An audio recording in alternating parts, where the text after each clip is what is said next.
when we offered to have this conference here, Charlie and Will asked me, like, hey, why don't you do a presentation on something?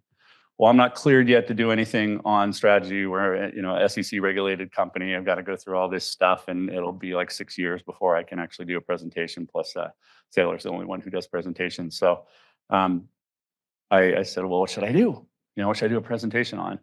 I'm an institutional guy. I'm a corporate guy. Look at me. I look like a corporate guy. And they said, well, why don't you do like the history of forks? That'd be something interesting. I'm like, holy crap, I don't know anything about forks. What am I going to do here? So I used ChatGPT, came up with a presentation on the history of forks. I apologize in advance if this is just stupid, but they wanted me to do something. So this is what I did. So anyways, forks were a latecomer to the table. Knives were descendants of hand axes. Apparently, spoons were derived from whichever local objects were used to scoop, like coconut shells. Apparently, I don't know why you guys are laughing. Shape of the fork has been around longer than the table utensil, right? This is something that's been around for a while. Guys, am I on the right topic here? Okay.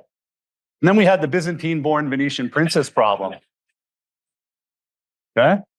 And her dowry included these golden forks. And this was like one of the first cases of people really being presented with forks. And St. Peter Damian, who apparently had a Twitter handle at the time, I didn't know that, he said, nor did she deign to touch her food with her fingers, but would command her eunuchs to cut it up into small pieces, which she would impale on a certain golden instrument with two prongs and thus carry to her mouth. This woman's vanity was hateful to Almighty God, and so unmistakably did he take his revenge. Like, her marriage ended really poorly. There is a painting of this, and you can see the Byzantine-born princess there and her husband, who's just like looking for his next drink, and the people sitting going, how could you dare use forks? Everybody's totally upset. Am I on the right topic here? You said history of forks. Okay, anyways, this painting, nobody seems to know who painted it.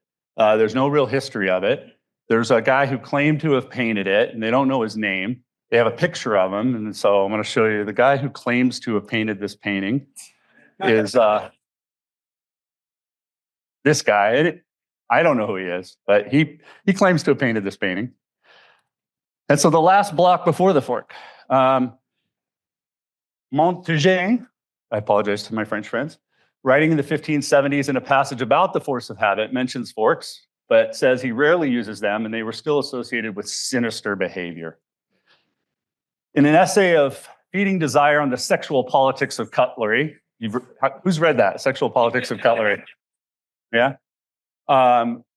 Carolyn Young notes that in 1605, an anonymous allegorical novel about the courtiers of Henry III portrayed a mysterious island propelled by hermaphrodites. Second mention of hermaphrodites. Or no, that was eunuchs, sorry. Okay, eunuchs and hermaphrodites. Let me get into this. No, okay.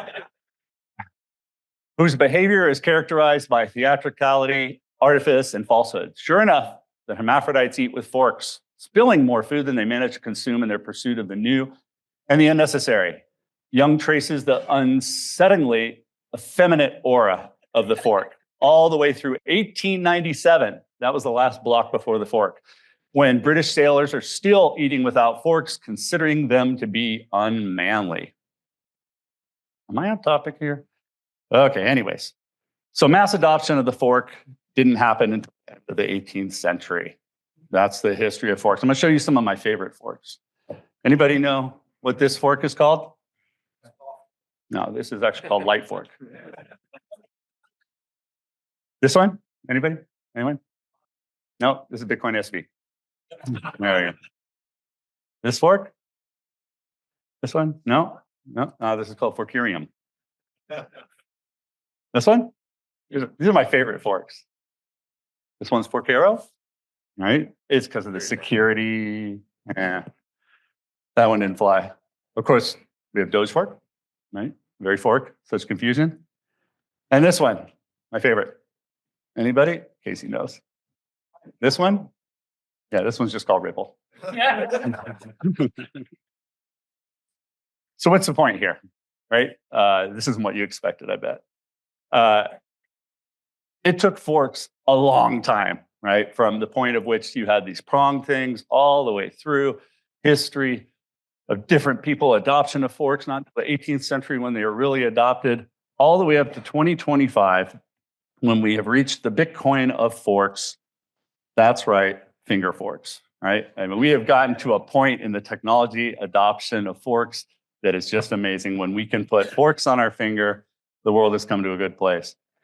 What's my point? Well, having been in this for a long time, and those of you who've been for a long time can empathize with this.